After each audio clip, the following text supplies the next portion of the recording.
मेरा नाम रमन श्रीवास्तव है। मैं 10th का बायोलॉजी CBSE का चैप्टर से उसको हम डिस्कस करेंगे। इसका सबसे फर्स्ट चैप्टर है लाइफ प्रोसेसेस। देखिए what are life processes, what processes are known as life processes. The processes that support life, the processes that sustain life, the processes that ignite life, the processes that maintain the healthy status of life,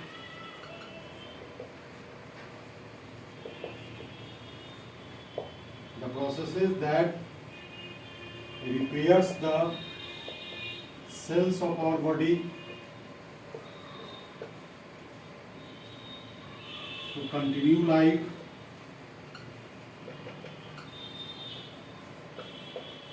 those processes are known as life processes. You can say that जो भी हमारे body का जो reaction है, जो processes है जिनसे हमारा जीवन चलता है, लाइफ सपोर्ट होता है, लाइफ मूव ऑन करता है, उन सारे प्रोसेसेस को all the processes are collectively known as life processes. जैसे मान लीजिए वी टेक इन फूड हम लोग क्यों खाते हैं? Whenever we take in food we supply nourishment to our body, our cells get that food, from that लोग पढ़ेंगे इसको बाद में डिटेल में, from that we get energy and energy is the need for each and every cell. उससे cell को energy मिला, फिर हमारा लाइफ मेंटेन। जैसे मान लीजिए कोई और एक लाइफ प्रोसेस में लीजिए, जैसे एक्सक्रीशन है, तो बॉडी में जब फूड जाएगा, बॉडी में ऑक्सीजन जाएगा, तो रिएक्शंस होंगे, तो बॉडी में वेस्ट भी बनेगा। जैसे कार्बन डाइऑक्साइड आपका वेस्ट हुआ, यूरिन आपका वेस्ट हुआ, स्वेट जो पसीना है दैट इज ऑल्सो वेस्ट। तो accumulation of this wastes that can be fatal for our body, हमारी बॉडी के लिए ये नुकसानदेह हो सकता है। तो removal of this wastes that is also known as life process. उससे क्या हुआ? उस रिमूवल, बॉडी वेस्ट के रिमूवल से क्या हुआ? हमारे लाइफ को कंटिन्यू किया गया, लाइफ का हेल्दी स्टेटस मेंटेन रहेगा। वो प्रोसेस को क्या कहेंगे? लाइफ प्रोसेसेस कहेंगे। Since childhood you have been reading respiration, oxygen आप लेते हैं, you are inhaling oxygen, you are exhaling carbon dioxide. Oxygen जो है दैट क्या करता है कि वो ऑक्सीजन आपके पूरे बॉडी सेल में गया, और जो आप फूड खाए हैं, जैसे मान लीजिए कि आपने रोटी खाया, रोटी का बना कार्बोहाइड्रेट बना, रोटी कार्बोहाइड्रेट है, और उसका डाइजेशन के बाद बना ग्लूकोज बना, तो ग्लूकोज भी सेल में गया। ऑक्सीजन आप लिए इनहेलेशन के द्वारा, ऑक्सीजन भी सेल में गया, हैंड के सेल में, लेग के सेल में, ब्रेन के सेल में, लीवर के सेल में, बॉडी के सेल में गया। और ऑक्सीजन क्या किया कि that derives the energy from the food. Food में जो एनर्जी है, फूड में जो एनर्जी लॉक है, चाहे वो एप्पल हो, चाहे वो रोटी हो, चाहे चावल हो, उस एनर्जी को डिराइव किया। इसको हम लोग पढ़ेंगे रेस्पिरेशन में। तो अभी क्या हो गया, उस प्रोसेस से भी आपका लाइफ मेंटेन रहा। तो सारे प्रोसेस, चाहे वो न्यूट्रिशन हो, चाहे वो रेस्पिरेशन हो, चाहे वो एक्सक्रीशन हो, आप ऑक्सीजन लेते हैं, that oxygen is needed by each and every cell of the body। Body के प्रत्येक सेल को आपके द्वारा लिया गया ऑक्सीजन जो है जरूरी है। वह क्या करता है, आप लोग पढ़ेंगे, हम लोग पढ़ेंगे कि हेमोग्लोबिन जो है ऑक्सीजन को कैरी ऑन करेगा, and that forms oxy haemoglobin, और पूरे बॉडी में ऑक्सी हेमोग्लोबिन के रूप में ऑक्सीजन आपको जाएगा। ब्रेन के सेल्स को, लीवर के सेल्स को, लेग के सेल्स को, हैंड के सेल्स को। हमारा हैंड वर्क करता है क्यों? क्योंकि वहाँ ऑक्सीजन पहुंच रहा है, हैंड के प्रत्येक सेल में ऑक्सीजन पहुंच रहा है। हमारा ब्रेन वर्क करता है क्यों? क्योंकि ब्रेन सेल में जो ऑक्सीजन हम लोग इनहेल करते हैं थ्रू नोज, वो ब्रेन सेल में गया, वहाँ फूड ऑक्सीडाइज हुआ, वहाँ एनर्जी मिला। तो सारे processes, nutrition, respiration, excretion, circulation, transportation, या और भी जो कोई प्रोसेस, मान लीजिए these processes have got a name, whatever that happens in our body, whatever that occurs in our body, whatever that takes place in our body, हमारे body के किसी भी कॉर्नर में, किसी भी कोने में, किसी भी ऑर्गन में, किसी भी सेल में, लीवर में, किडनी में, ब्रेन में, जो भी प्रोसेसेस होते हैं, जो भी इवेंट होते हैं, जो भी एक्शंस होते हैं, जो भी प्रोसेस, जो भी कोई भी घटना होती है, उन सब को कलेक्टिवली हम लोग बोलते हैं लाइफ प्रोसेसेस। अब जैसे सबसे पहले एनसीईआरटी की लाइन के थ्रू हम लोग पढ़ेंगे, तो एनसीईआरटी में सबसे पहला जो प्रोसेस जो डिफाइन किया गया है वह है आपका न्यूट्रिशन। सबसे the first process is that is known as nutrition. Since childhood you have been reading nutrition is just taking in food. तो देखिए न्यूट्रिशन में, न्यूट्रिशन किसको कहेंगे, तो न्यूट्रिशन जो है biology has got so many technical terms, biology में terms होते हैं। न्यूट्रिशन बना हुआ है, nutrient, nutrition has come from nutrient. जैसे मान लीजिए हम रोटी खाते हैं, roti is an example of carbohydrate. Carbohydrate means carbon, hydrogen and oxygen. तो जब हम लोग रोटी खाते हैं, whenever taking piece of bread, तो biologically speaking we supply carbon, hydrogen, oxygen to our body cells. हम लोग क्या सप्लाई करते हैं अपने बॉडी को, to our body we supply carbon, hydrogen, oxygen. Carbon, hydrogen, oxygen क्या हो गए, these are the nutrients, these are the molecules of the nutrients. जिस प्रोसेस से द प्रोसेसेस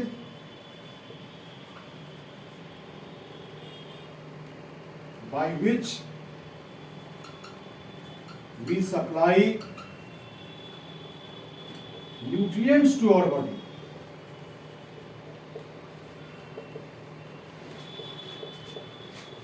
जैसे मान लीजिए सपोज दैट हम पल्स खाते हैं, soybean is the rich source of protein. Pulse खाते हैं तो carbon, hydrogen, oxygen, nitrogen, carbon, hydrogen, oxygen, nitrogen body में गया, वह क्या हो गया, that is also a process of nutrition. आपके एग्जाम, आपके एनसीईआरटी किताब में दिया हुआ है कि जैसे मान लीजिए the process by which source of energy which is outside that is taken inside. जिस प्रोसेस के द्वारा हम एक सोर्स ऑफ एनर्जी जो बाहर है उसको बॉडी का पार्ट बनाते हैं, उसको हम न्यूट्रिशन कहते हैं। जैसे मान लीजिए एक Apple, Apple when that is outside source of energy, Apple is a source of energy that is outside the body. जैसे मान लीजिए पावरोटी है, जैसे मान लीजिए कोई भी ईटेबल सब्सटेंस है, whenever that is outside the body, that source of energy is outside the body. But whenever we taking, the moment you taking, we move towards nutrition. हमने न्यूट्रिशन में एक स्टेप बढ़ा, वह आपके क्या कहते हैं, that will be digested. वह डाइजेस्ट होगा, फर्दर भी प्रोसेस होंगे। जिस प्रोसेस से the process by which the source of energy which is outside that becomes the part of our body, जिस प्रोसेस के द्वारा जो सोर्स ऑफ एनर्जी जो बॉडी के बाहर है वो बॉडी का पार्ट हो जाए, उस प्रोसेस को क्या बोलते हैं, न्यूट्रिशन। इसको हम लोग और पढ़ेंगे। इसके 4 प्रोसेसेस हो गए। ये तो एक रफ स्केच हुआ कि जिस प्रोसेस के द्वारा हम लोग न्यूट्रिशन को, जिस प्रोसेस के द्वारा हम अपने बॉडी को न्यूट्रिएंट सप्लाई करते हैं, that process is known as nutrition. Rough sketch में हम ये कहेंगे, लेकिन एक्चुअली डिटेल वे में व्हाट एक्चुअली मींस न्यूट्रिशन। तो न्यूट्रिशन का मतलब हुआ, nutrition made up of 5 stages: ingestion, digestion, absorption, assimilation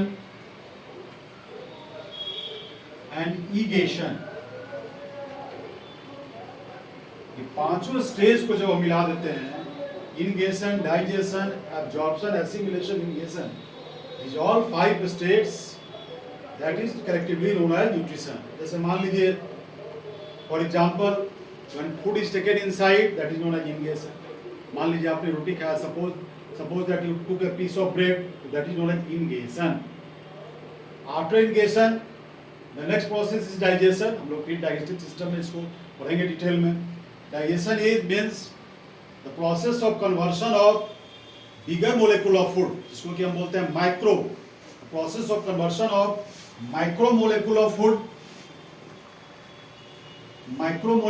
food, into micro molecule। जैसे फॉर एग्जाम्पल कार्बोहाइड्रेट, आपने यू टू के पीस ऑफ ब्रेड, तो that carbohydrate is converted into glucose, वह क्या हो गया? Digestion. Conversion of a food particle into such a smaller particle, such a micro particle, किसी food को इतने सिंपलेस्ट फॉर्म में तोड़ना, the conversion of food into such a simplest form, इतने सिंपलेस्ट फॉर्म में, इतने छोटे फॉर्म में, so that it could be absorbed by the body cell, कि बॉडी सेल उसको एब्जॉर्ब कर सके. सवाल ये है कि मान लीजिए चावल, गेहूं, रोटी, whatever things we eat, तो those eatable things cannot be absorbed in the form in which we eat. जिस फॉर्म में हम लोग खाते हैं उस फॉर्म में बॉडी सेल एब्जॉर्ब नहीं कर सकता है. तो इतना तोड़ना फूड पार्टिकल को, इतना माइक्रो से माइक्रो बनाना, इतना कॉम्प्लेक्स से सिंपलेस्ट बनाना जिससे बॉडी सेल उसको एब्जॉर्ब कर सके, तो that conversion of complex food particle into simplest food particle, that is known as digestion. जैसे कार्बोहाइड्रेट से क्या बन गया? ग्लूकोज. तो कार्बोहाइड्रेट से ग्लूकोज बन गया, तो that is known as digestion. उसके बाद है व्हेन फूड इज डाइजेस्टेड, तो after that the process is absorption, when body cells absorb that, body cells absorb that. उसी तरह से जैसे मान लीजिए कि स्याही कहीं गिरा हुआ है या कहीं कोई लिक्विड पार्टिकल है, उसको आपने कोई कॉटन वगैरह से उसको एब्जॉर्ब कर लिया, उसी तरह से बॉडी सेल्स क्या करते हैं? उसको एब्जॉर्ब करते हैं. बॉडी सेल्स जो है absorb the food material. Absorption करने के बाद, absorption does not mean utilisation. One thing I want to make it clear here, when things are absorbed, when things are absorbed का मतलब हुआ कि दोज थिंग्स, जैसे मान लीजिए कार्बोहाइड्रेट का आपने इरिगेशन किया, रोटी आपने खाया, उसका डाइजेशन हुआ तो ग्लूकोज बना, तो ग्लूकोज को बॉडी सेल ने ले लिया, बॉडी सेल ने ले लिया, मान लीजिए लीवर के सेल ने लिया, किडनी के सेल ने ले लिया.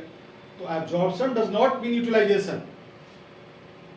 जैसे मान लीजिए आपने 100 रुपया लिया, तो 100 रुपया आपके पास है, लेकिन जब तक आप उसको खर्च नहीं करेंगे, the moment you don't spend that, don't consume that, that will be along with you only.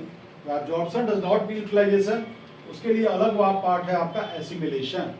Assimilation जो है that is simply utilisation.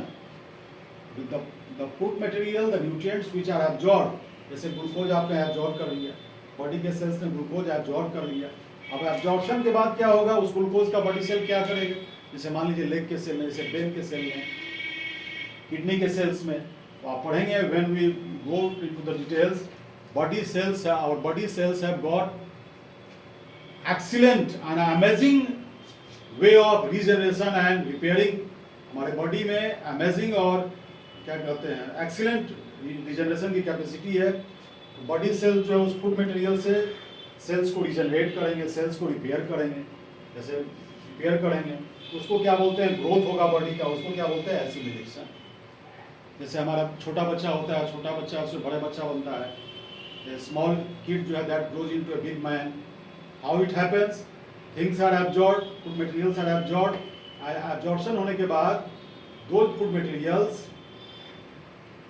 those food materials allow the growth of that individual. उस फूड मटेरियल से उस body का growth होगा, उसके leg का growth होगा, उसके हैंड का ग्रोथ होगा, उसके बॉडी वेट बढ़ेगा, सेल्स का रिपेयरमेंट होगा, टिश्यू का रिपेयरिंग होगा. तो ये सारे प्रोसेस हो गए एसिमिलेशन. एसिमिलेशन कंफर्म्स या guarantees the utilisation of those absorbed materials. जो फूड आपने खाया, food material which you took, that food material is utilized, that food material is utilized by the process of assimilation. Assimilation के द्वारा food material हुआ आपका assimilate. अभी तक digestion complete नहीं हुआ. And finally the food material, the undigested food या the waste matter, the undigested food which is not waste matter नहीं, the undigested food, waste matter नहीं कहेंगे यहाँ, the undigested food which is of no use to our body cell. और body cell ने देखा कि भाई जो फूड मटेरियल, जो अनडाइजेस्टेड फूड मटेरियल जो बॉडी के लिए यूजफुल नहीं है, तो that should not remain within the body, तो that should be removed. The process of removal of undigested food is known as egestion. तो इनगेशन से लेकर के ingestion, digestion, absorption, assimilation, ingestion. रोटी आपने खाया, you took a piece of bread, ingestion. That piece of bread is converted into glucose, that is digestion. That glucose is absorbed by the body cells, absorption. After that, that glucose allows the growth of the body. That glucose allows the repairing of the cells, that is assimilation. And the unwanted substances, जो undigested food product is removed outside, that is known as inhalation. अब हम लोग कल पढ़ेंगे respiration.